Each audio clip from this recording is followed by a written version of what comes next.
J'avais dit tout à l'heure que nous avons abordé un thème intitulé « Les 7 clés pour manifester la puissance de Dieu ». Et nous avons dit que la première clé, qui est la base de la spiritualité, est la foi. Alléluia. Est la foi.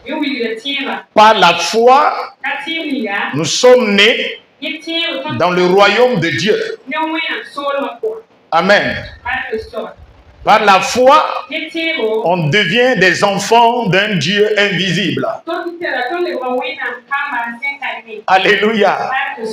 On devient des enfants d'une personne invisible. Et nous devenons citoyens de son royaume. Également par la foi, nous prenons conscience de l'existence de Dieu. La Bible nous dit le juste vivra par la foi. Et il ne le sera pas agréable s'il se retire de la foi. Tu ne seras pas agréable à Dieu si tu te retires de la foi. La foi est l'essence de ta vie. C'est la foi qui est la racine de ta vie spirituelle. Alléluia. Que nous dit la Bible? La Bible nous dit dans le livre de Jean, chapitre 1er, à partir du verset 12, il dit, par la foi, nous sommes devenus des enfants nés de Dieu. Non du sang, ni de la volonté de la chair, ni de la volonté de l'homme. Vous pouvez trouver ça dans Jean 1, 12, 13. Par la foi, nous sommes devenus des enfants, des nés de Dieu. Oh, alléluia. C'est la foi qui fait ce travail dans nos vies. Oh, alléluia. Ça veut dire que la foi joue beaucoup de rôle dans notre vie.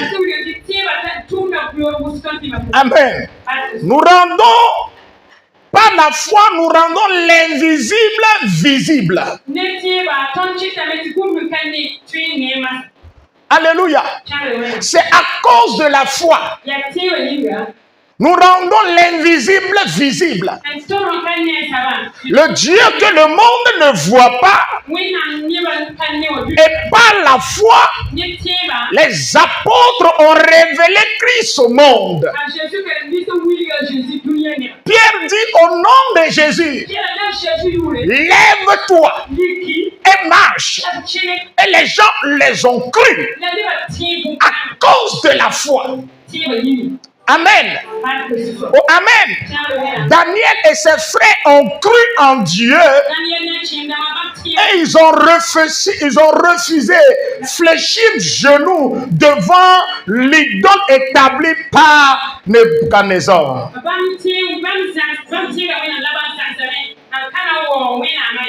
Alléluia.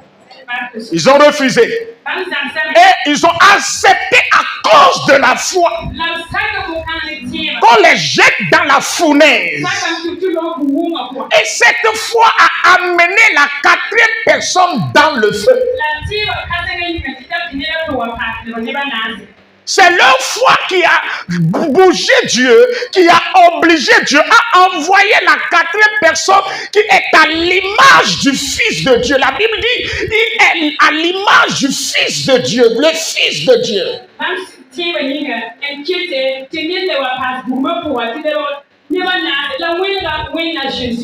La foi a une puissance. La foi nous permet de traverser la vallée de la mer. La foi nous permet de traverser le désert. La foi nous permet de faire descendre le règne de Dieu.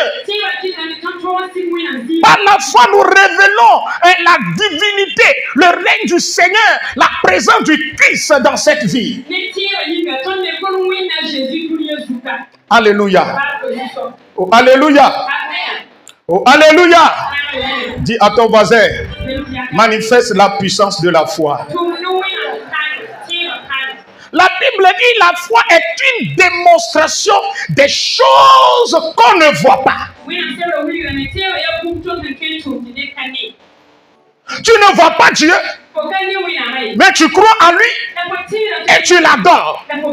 Et tu dis encore par la foi, je suis son enfant et il est mon père. C'est pas la foi. Et par la foi, tu crois que si tu l'invoques, tu l'appelles dans les moments difficiles, il va t'obéir et il va t'exaucer. À cause de la foi, nous renonçons à des actes, à des actes rituels. La foi joue beaucoup de rôle dans notre vie. Jésus-Christ sur cette terre, lors de son vivant, il a maudit le figuier en présence de ses disciples. À cause de quoi? Il a manifesté la foi. Mais les disciples ne le savaient pas. Mais à leur retour maintenant, ils ont remarqué que le figuier est mort. Et ils ont dit, ah Jésus, on dit, il est mort depuis la racine jusqu'aux feuilles. Et Jésus leur dit, si vous avez la foi comme une graine de sénévé, vous pouvez ordonner à des montagnes et elles vont se transporter et se jeter dans la mer. Donc avec la foi, tu peux manifester la puissance de Dieu. Si tu n'as pas la foi, oh alléluia, il y a la foi pour être sauvé. Il y a également la foi pour manifester la puissance de Dieu. Amen. Oh, alléluia. Il y a également la foi qui est le don de Dieu. Mais il faut avoir la foi qui est le domaine de Christ lui-même. Alléluia. Alléluia. Oh, alléluia. Alléluia. Touche ton prochain. Dis-lui, aie la foi pour faire déplacer les montagnes. La foi ouvre la porte à notre esprit pour faire entrer le Saint-Esprit. La foi est la clé qui ouvre notre esprit pour faire entrer en nous le Saint-Esprit. Sans la foi en Jésus, le Saint-Esprit ne peut pas se fusionner avec notre esprit. Le Saint-Esprit ne peut pas s'unir avec notre esprit. C'est la foi qui joue ce rôle. C'est pourquoi le jour où tu acceptes Jésus et tu le confesses et tu lui donnes ta vie, automatiquement ton esprit qui était séparé de Dieu, le même jour s'unit avec Dieu et tu deviens automatiquement enfant de Dieu. Et le joug du péché est brisé. Le joug de la malédiction est brisé. Et il n'y a plus de condamnation pour toi. Alléluia. C'est à travers la foi tu peux dire et tu peux voir les accomplissements de l'œuvre sacrificielle de Jésus. Donc c'est très important d'avoir la foi. Sans la foi, tu ne peux pas manifester la puissance de Dieu. Donc la deuxième clé, j'avais dit ça, qui est quoi? Le Saint-Esprit. La foi ouvre la porte à l'Esprit Saint. La Bible nous dit, dans Actes chapitre 1, verset 8, le Saint-Esprit survenant sur vous, et vous recevrez la puissance de Dieu. Donc si vous avez la foi et vous n'avez pas l'Esprit Saint, vous ne pouvez pas manifester la puissance de Dieu. Donc la puissance de Dieu se donne par par le Saint-Esprit. C'est le Saint-Esprit qui est l'auteur de la puissance de Dieu dans notre vie. C'est pourquoi toi, chrétien, tu dois tout faire pour avoir le Saint-Esprit. Est-ce que tu comprends ce matin? Touche ton prochain et dis-lui, fais tout pour avoir le Saint-Esprit. Le Saint-Esprit. Parce que sans le Saint-Esprit, tu ne peux rien faire sur cette terre. Parce qu'au commencement, lorsque le monde était dans le désordre, lorsque les ténèbres régnaient sur la terre, la Bible nous dit c'est le Saint-Esprit qui se mouvait pour prendre le contrôle de la terre. Oh, alléluia. Comme l'Esprit sait que là où il se trouve, il y a des ténèbres et il sait que d'où il venait, c'est un lieu de lumière. Il a travaillé, le Saint-Esprit a travaillé jusqu'à ce que Dieu descende pour déclarer que la lumière soit. Donc si en tant que chrétien, tu sais que tu as le Saint-Esprit, mais là ta vie est ténébreuse, rien ne va dans ta vie est bloquée, tu dois travailler par l'aide du Saint-Esprit jusqu'à ce que ta vie soit restaurée, jusqu'à ce que ta vie soit éclairée. Est-ce que tu peux dire un bon amen? Que ton amen soit bien vitaminé. Le Saint-Esprit a travaillé parce qu'il connaît son Dieu. Le Saint-Esprit ne peut pas être en toi et toi tu vas demeurer dans les ténèbres et tu vas demeurer dans le désordre. Si tu veux manifester la puissance, lorsque les apôtres ont reçu le Saint-Esprit, la Bible dit, Pierre qui avait renoncé à Christ le jour de la Pentecôte, il avait renoncé Jésus de la nuit profonde. Mais lorsqu'il a reçu le Saint-Esprit et il a eu la puissance en plein jour, il s'est levé devant 3000 âmes, devant une foule, en confessant le Christ, en proclamant son nom. La peur a disparu. Oh, alléluia. Et il a prêché. Il a prêché. Et 3000 personnes ont donné leur vie au Seigneur. C'est le Saint-Esprit qui peut faire ce travail.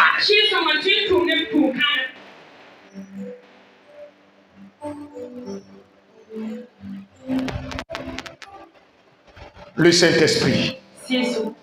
À tout. Alléluia. Quand l'Esprit est dans ta vie, il va t'aider. Il ne va pas te laisser. On va t'envoûter. On va te persécuter. On va tout faire pour te détruire. Mais l'Esprit va te sauver. On va t'envoûter. On va te rendre malade. L'Esprit va te guérir. Alléluia. Alléluia. Alléluia. On va te jeter des mauvais sorts. L'Esprit de Dieu va les neutraliser. C'est pourquoi tu as besoin du Saint-Esprit. Dis à ton prochain, tu as besoin du Saint-Esprit. Troisième clé, l'eau. Dieu ne peut pas donner sa puissance à des enfants rebelles. Dieu ne peut pas donner un papa, ne peut pas donner son pouvoir à son enfant qui est rebelle. Et il sait que si l'enfant reçoit cette puissance, les actes de l'enfant vont détruire son royaume et le Père va lui donner la puissance. C'est impossible. Donc si tu n'es pas un chrétien soumis, tu n'es pas un chrétien obéissant, tu ne peux guère manifester la puissance de Dieu. Alléluia. Tu veux manifester réellement la puissance de Dieu? Soumets-toi à Dieu. Alléluia. Donne-toi entièrement à Dieu.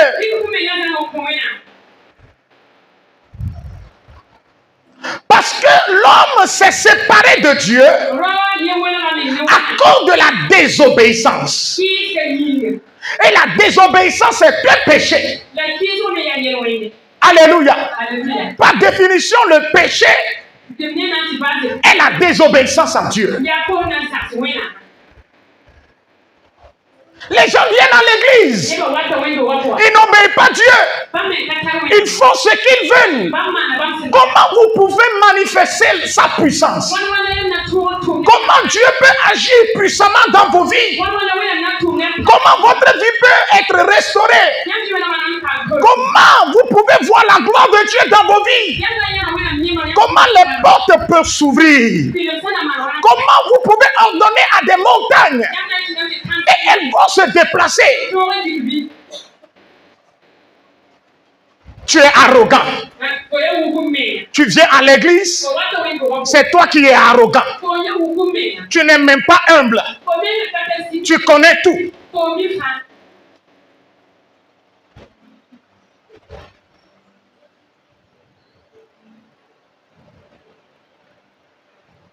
Alléluia. À cause de la désobéissance, l'homme spirituel est devenu l'homme naturel. L'homme naturel, c'est un homme qui se conduit par l'âme, qui a laissé sa vie conduire par l'âme, par son âme. Ce qu'on appelle même, on dit souvent que l'homme est tombé dans le péché. On parle de la chute de l'homme. C'est quoi la chute de l'homme? La chute veut dire l'homme a quitté la dimension de l'esprit et il est tombé dans la dimension de l'âme. C'est ça. C'est pourquoi lorsque l'homme a péché, l'Esprit de Dieu l'a quitté. La grâce de Dieu l'a quitté. L'onction qui le protégeait sa nudité l'a quitté. Et il est devenu une personne naturelle. Une personne charnelle. Conduite par l'âme.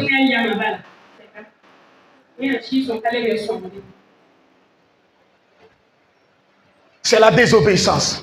Donc si tu es chrétien, tu vis dans la désobéissance. Le Saint-Esprit ne peut pas travailler avec toi. Le Christ ne peut pas travailler avec toi. Dieu en personne ne peut travailler avec toi. Et tu ne peux jamais manifester la puissance de Dieu.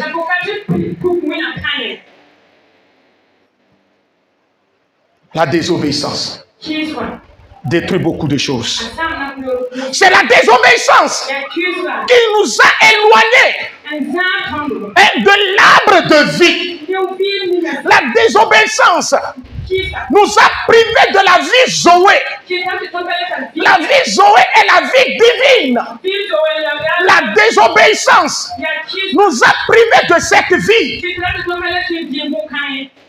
Oh, sans la vie Zoé, nous ne pouvons pas plaire à Dieu. C'est la vie Zoé qui va révéler le caractère de Christ en toi. Lorsque l'homme a désobéi à Dieu, il se tournait vers l'arbre de vie pour cueillir ses fruits. Mais Dieu l'a privé. Dieu a dit non. L'arbre de vie n'est pas destiné aux rebelles.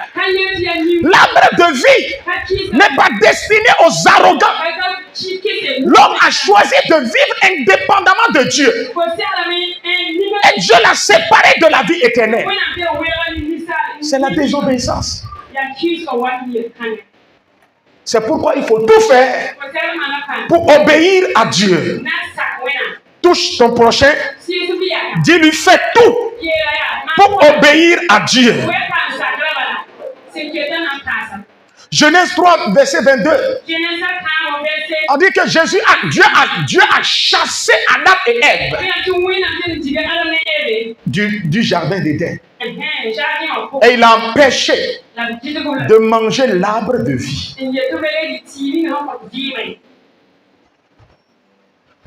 Suivez bien. Satan et ses anges ont désobéi à Dieu, se sont rebellés contre Dieu, et Dieu les a précipités. Il les a rejetés. Adam également a obéi à Satan et il a désobéi à Dieu. Il s'est rebellé contre Dieu. Dieu, à son tour, l'a rejeté. Satan rejeté, Adam rejeté. Donc la désobéissance va amener Dieu à te vomir. Donc tu seras chrétien, Dieu ne va pas t'empêcher de venir à l'église. Tu seras chrétien, tu viendras à l'église aussi longtemps que tu vis dans la désobéissance. Tu ne mets pas en pratique la parole de Dieu. Tu écoutes et puis ça rentre, ça sort. Tu ne vis pas de la parole. Tu ne te soumets pas à Dieu. Tu ne seras jamais béni. Ta vie ne sera jamais transformée. Et c'est la désobéissance qui va t'amener à être aigri, à être envieux. Comme ceux qui se soumettent à Dieu, leur vie change et pour la tienne ne change pas. Tu vas commencer par envahir les autres, envier les autres. Tu vas les envier. Que Dieu te donne un cœur soumis. Que Dieu te donne un cœur obéissant. Dis-moi Amen. Dis-moi Amen. J'ai dit, dis-moi un bon Amen. Alléluia. Vous savez, l'obéissance, seule l'obéissance qui peut nous permettre de recevoir de la main de Dieu. Élie avait des fils spirituels. Élie avait des fils spirituels. Mais parmi ses fils, alléluia, un seul a été obéissant jusqu'à l'enlèvement de son maître, était Élisée. Alléluia. Et il a suivi son maître dans la soumission totale. Et le jour où Dieu a décidé, Élie, le maître, se tourne vers le serviteur. Comme tu as été obéissant jusqu'à ce jour, demande-moi ce que tu veux. Et il dit, je veux la double portion de ton onction. Et Élie lui dit, ah, ce que tu demandes est fort, est grand. Il n'a pas dit que c'est impossible. Alléluia. C'est la soumission qui peut te permettre de recevoir la double portion. La soumission, l'obéissance à Dieu qui peut te permettre d'avoir l'onction. Si tu as utilisé d'autres moyens pour avoir l'onction, tu n'as pas un maître dans ta vie. Tu n'as pas un père spirituel. Tu ne te soumets pas à un homme spirituel. Et toi-même, tu es ton propre maître. Il n'y a personne qui peut te réprimander. Il n'y a personne qui peut te corriger. Et tu penses que tu es autonome. Bien-aimé, tu n'iras nulle part. Tu ne peux pas avancer dans ta maison. Tu désobéis à tes parents. Tu es arrogant.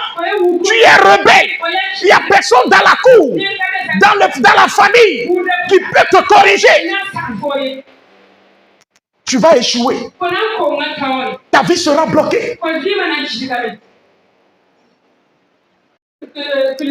Éphésiens 4, verset 24 nous dit: et à revêtir l'homme nouveau, créé selon Dieu dans une justice et une sainteté que produit la vérité. Vous voyez, la puissance de Dieu ne peut pas travailler avec le vieil homme. La puissance divine n'a rien à voir avec le vieil homme. La puissance du Saint-Esprit ne peut pas travailler avec toi. Si ton intelligence n'est pas renouvelée, tu ne changes pas ton comportement. Tu ne vis pas une vie de sanctification, une vie de sainteté. Tu ne cherches pas à marcher dans la vérité. On dit la justice et la sainteté que produit la vérité. Les gens viennent à l'église, ils veulent la puissance, mais ils rejettent la vérité, ils rejettent la justice, ils rejettent la sainteté. Il n'y a pas une sanctification. Ils sont dans la débauche, ils sont assis dans le péché et ils ne veulent pas qu'on en parle. Ils ne veulent pas qu'on touche leur vie de péché. Les pasteurs n'ont pas le droit d'en parler. Tu sors avec les filles de l'église. Tu couches avec les hommes en désordre. Tu mets une vie de perversité. Mais tu ne veux pas qu'on en parle. Tu viens à l'église. C'est toi qui fumes la drogue.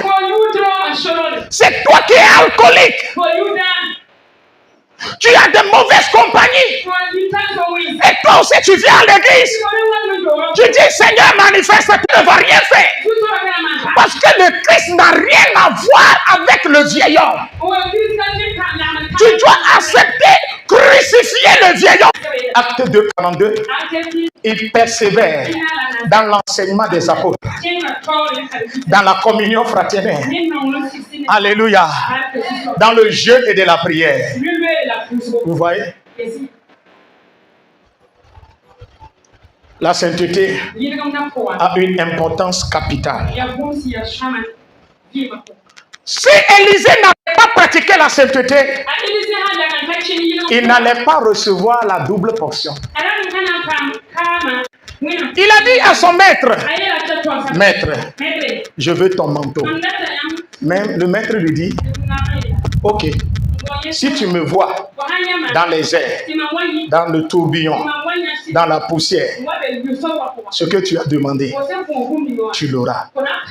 Et la Bible dit, lorsqu'il a vu le manteau de son maître descendre, qu'est-ce qu'il a fait? L'habit que lui-même il a porté, le manteau que lui-même il a porté, il a déchiré. Si tu ne déchires pas ton habit, l'habit du monde, tu ne peux pas avoir l'habit divin, l'habit qui vient du ciel.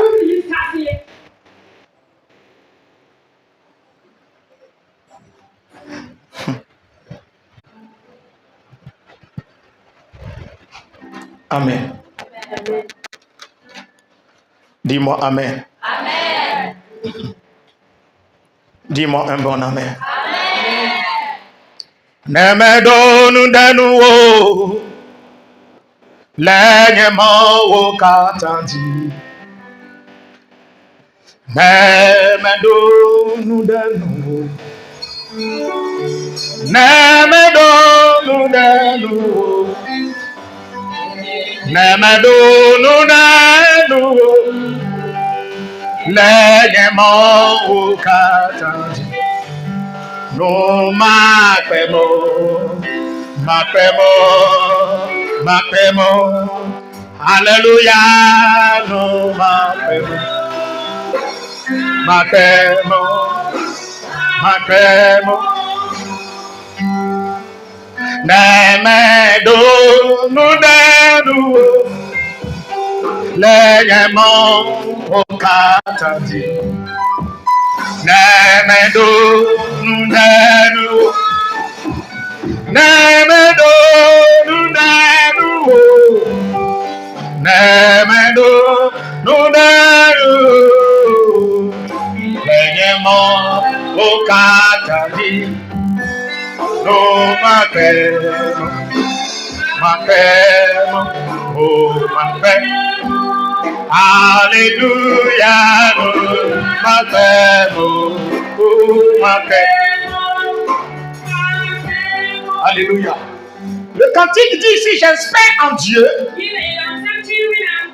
je ne serai point humilié. Je n'aurai point la honte.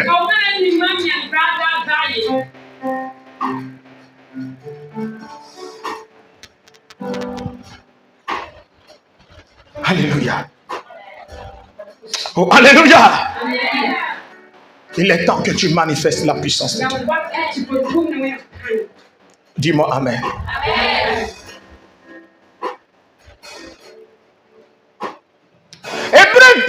Le livre d'Hébreux nous dit, sans la sanctification, nul ne verra le Seigneur. Sans la sanctification, nul ne verra le Seigneur. Le verbe voir en grec signifie connaître. Donc tu ne peux pas connaître Dieu. Tu ne peux pas manifester la puissance d'un Dieu que tu ne connais pas.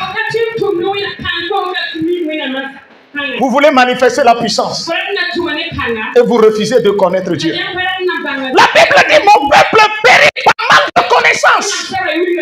L'apôtre Paul nous dit dans Philippiens 3, à cause de l'excellence de la connaissance de Christ, dans ce qui m'était gain, je les considère comme la boue.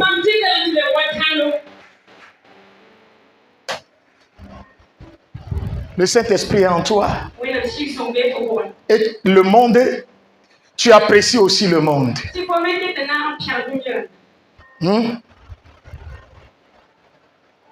Amen. Je vous amène en quelque part. La sainteté renforce notre alliance avec le Saint-Esprit qui est en nous. Luc 1, verset 75. Lisez-moi ça. Luc 1, verset 75. Luc chapitre 1, verset 75. Lisez-moi ça rapidement. La sainteté renforce ton alliance. Lorsque l'alliance est renforcée, la puissance sera plus dominante dans ta vie. Amen. À chaque fois que tu es plus proche de Dieu, la grandeur de la puissance est manifeste. Oui, vas-y. Luc 1,75 dit ceci. En marchant devant lui dans la sainteté. En marchant devant lui dans la sainteté. Et dans la justice. Et dans la justice. Tous les jours de notre vie. Hey! Annie. Tous les jours. Bien-aimé. Tous les jours, nous devons marcher dans la sainteté. Devant qui? Devant Dieu. Ce n'est pas en venant à l'église et que tu vas prier, demander pardon, prendre le sang pour te laver et maintenant arriver à la maison, dans la société. Tu vis comme tu te plais. Cela te plaît. Tu vis comme tu veux. Non. J'ai dit non. Devant Dieu, marche dans la sainteté. Donc la sainteté, pour manifester la puissance, il faudrait que tu marches dans la sainteté. La cinquième clé, la communion avec Dieu. Et nous avons dit que Moïse et Élie, comme ils n'avaient pas eu rencontre personnelle avec Dieu, mais voulait défendre la cause de Dieu. Moïse s'est retrouvé dans le désert et Élie au torrent de Kérit. Moïse a fui l'Égypte. Élie a fui Jézabel. Mais lorsque les deux ont rencontré Dieu, Dieu dit Moïse, retourne en Égypte. Dieu dit Élie, retourne vers Jézabel et Achab.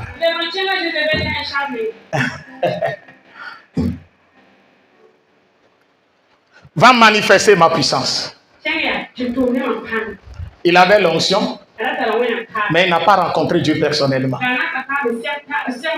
Moïse a la force, il peut tuer, mais il n'a pas eu de rencontre avec Dieu.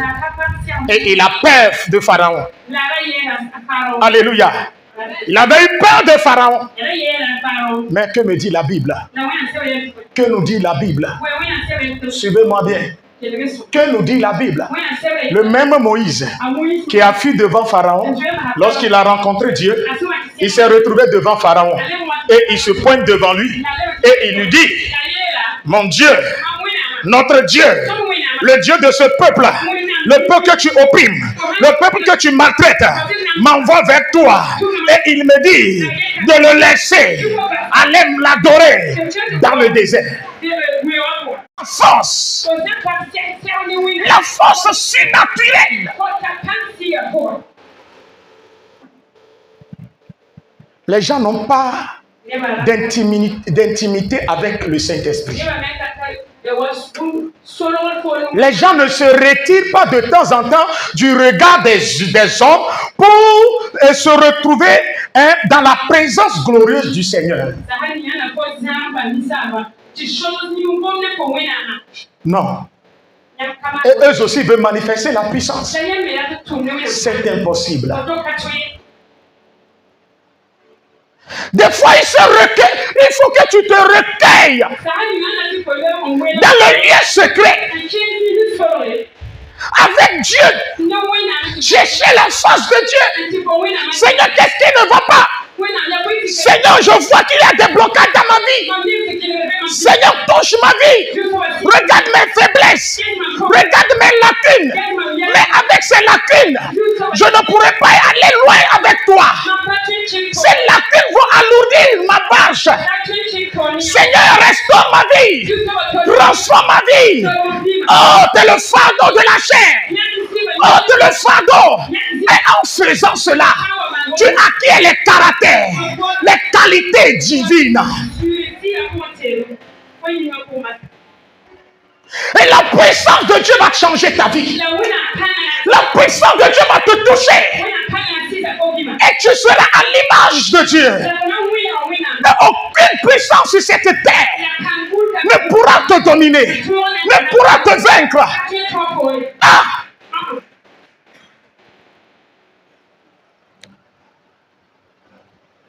Alléluia.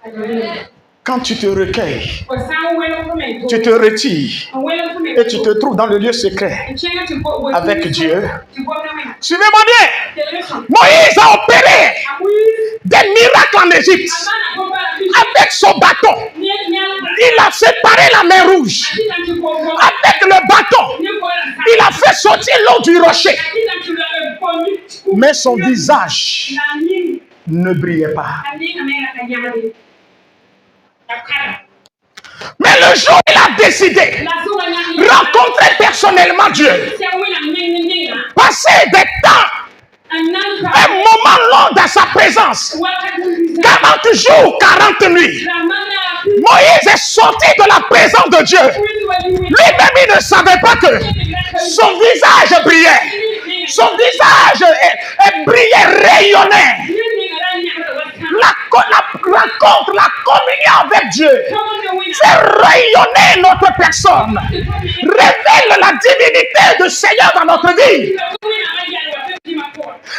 La communion personnelle avec Dieu, oh, alléluia, réveille le géant qui somnole, qui sommeille en toi.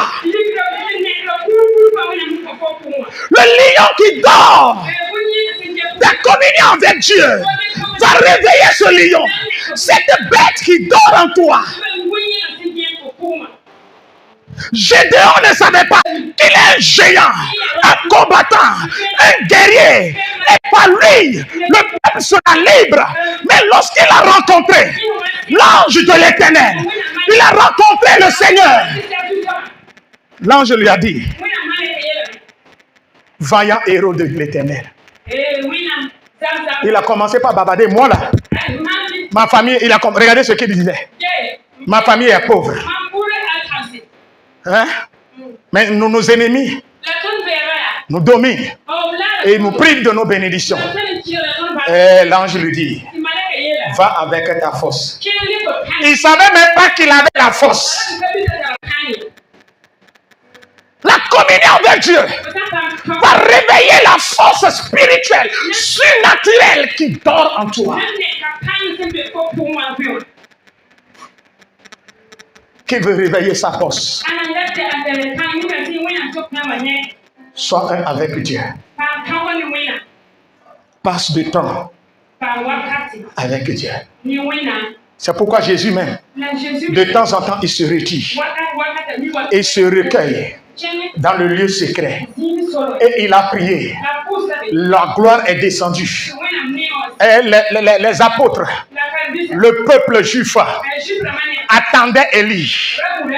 Ils attendaient Élie. Élie qu'ils entendaient. Hein, la prière. La communion de Christ avec son Père. Sur le mont de la transfiguration. Ce que eux ils attendaient. Ce que eux ils aimeraient voir. Jésus a déjà ça. Dans la communion du Père.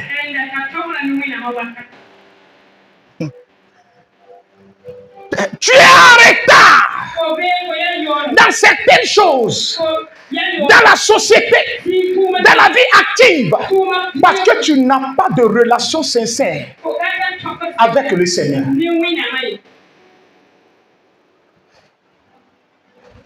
Seulement non. Je suis diaconesse.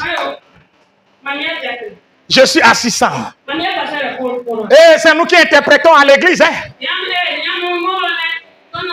Je suis l'attaché des papas. C'est nous qui sommes les protocoles de l'église. Yeah. Tu manifestes quoi? Oui, nous sommes les intercesseurs. C'est nous qui faisons tomber les démons. Maintenant, les démons sont tombés. Ça a changé quoi dans ta vie financière? Ça a apporté quel changement dans ta vie? Il faudrait que ton service à Dieu amène un changement sur le plan spirituel. Philippe adorait le Seigneur. Il servait, il nettoyait, il prenait soin des veuves uniquement. La Bible dit, ce service l'a amené à faire un avec l'esprit. Et il fut rempli de l'esprit, de sagesse. Et le Saint-Esprit le prend et il l'amène en Samarie.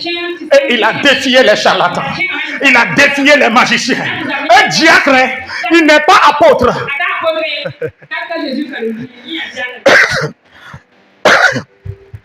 Oh my God. Lui, on lui a confié un service noble. Il ne critiquait pas les gens, mais il le faisait avec amour. Aussi longtemps que tu refuses d'avoir union avec le Seigneur, ta vie sera toujours en retard. Tu ne peux pas manifester la puissance divine. Ta vie chrétienne sera toujours médiocre. Amen.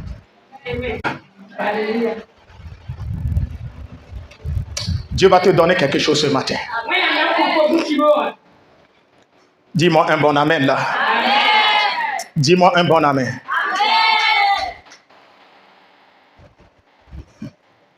Ah, j'aime trop Dieu. J'ai dit, j'aime trop Dieu. No wina. Lorsque Moïse a rencontré Dieu, Awin su wasa wina ma. Exode 4 nous dit quelque chose. Exosa na su kuiba.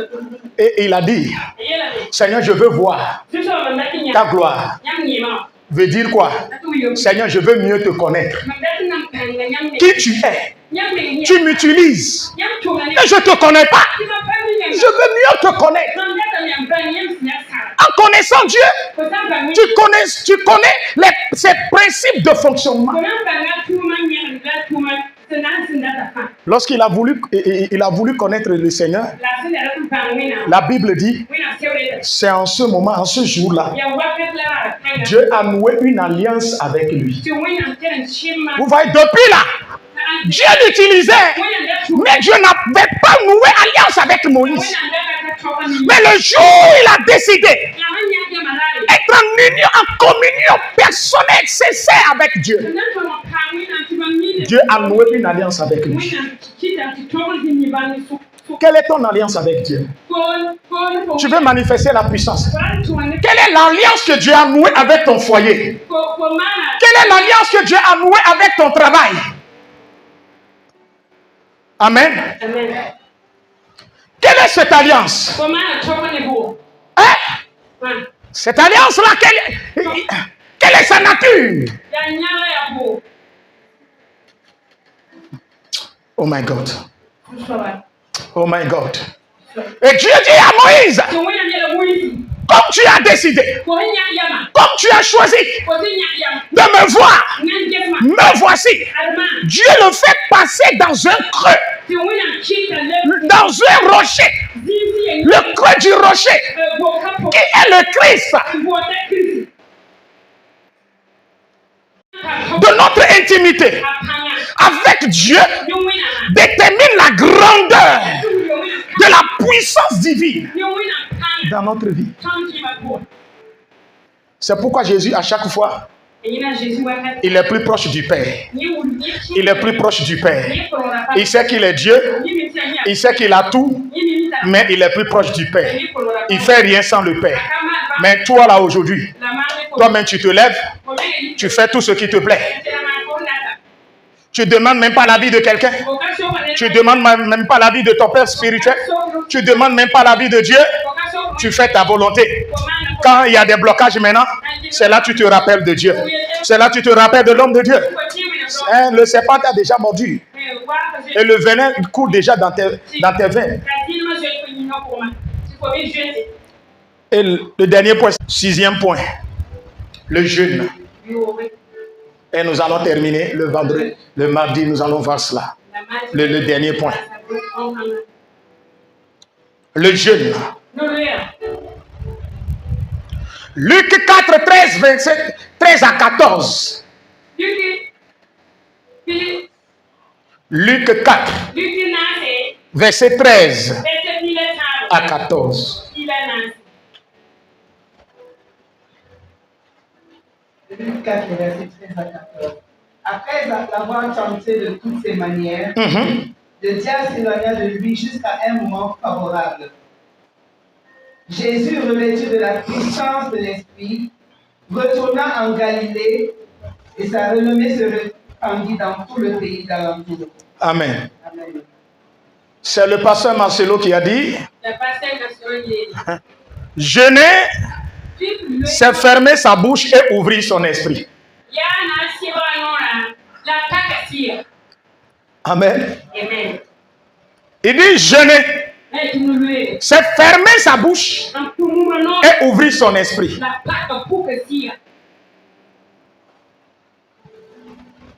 Jeûner, c'est de se priver de la nourriture.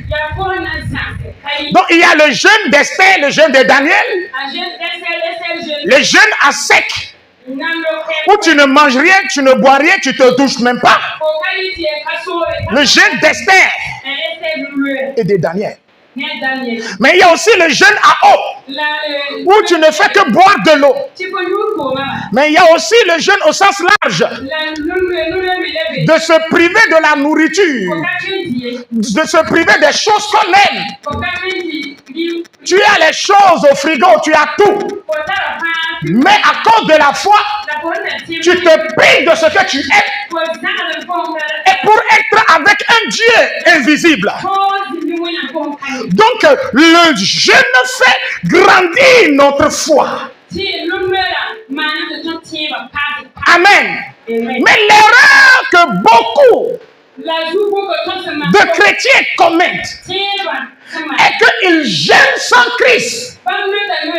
Ils jeûnent sans la présence du Saint-Esprit.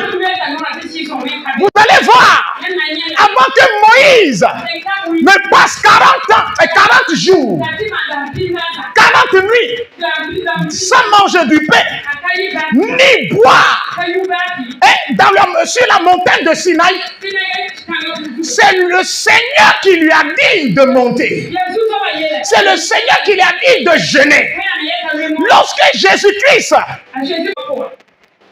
on ne jeûne pas pour avoir le Saint-Esprit. On a le Saint-Esprit avant d'aller jeûner. Tu es rempli du Saint-Esprit et tu rentres dans le jeûne. Et maintenant tu sors revêtu de la puissance. Mais malheureusement, les chrétiens ont changé l'ordre des choses. On rentre vide de l'esprit dans le jeûne et on veut sortir rempli du Saint-Esprit. Tu n'auras rien. Tu vas jeûner seulement inutilement. Tu vas jeûner inutilement.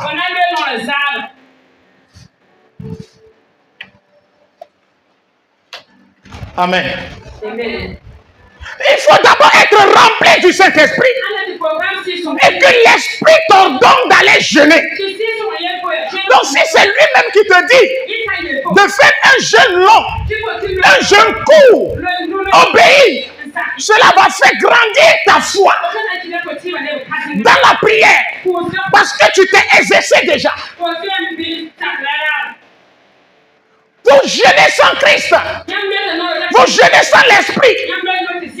Jésus était rempli du Saint-Esprit. Il était rentré dans le jeûne, rempli du Saint-Esprit, et il est sorti revêtu de la puissance. Alléluia. Alléluia. Et maintenant, Matthieu 17, 21 nous dit, il dit, ces démons ne sont que par le jeûne et la prière. C'est la parole de Jésus. C'est l'enseignement de Jésus. Ce démon-là ne sortira que par le jeûne et la prière. Moi, je ne veux rien utiliser. Non. C'est ce que Jésus a dit. Ça veut dire qu'il y a des démons là. Si tu as le Saint-Esprit et tu ne jeûnes pas, tu ne peux pas les chasser. Tu ne peux pas les combattre. Il y a certains niveaux de la spiritualité. Si tu n'acceptes pas que l'Esprit de Dieu te conduise dans le jeûne et dans la prière, tu ne peux pas te tenir devant certains démons. Jésus même a dit ce genre de démons. Maintenant, est-ce que quand tu pries là, tu chasses les démons là, tu vas examiner quel type de démon est devant toi? C'est pourquoi il faut être prêt.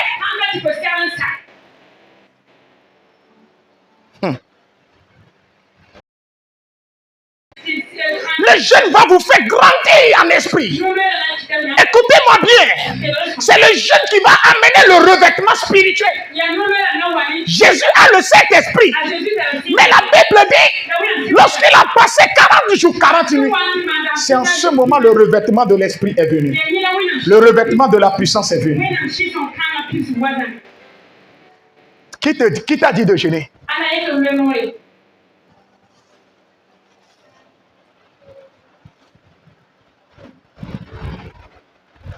Chaque jour, c'est benga. Benga. Benga. Benga. Regarde ton voisin. Il dit benga.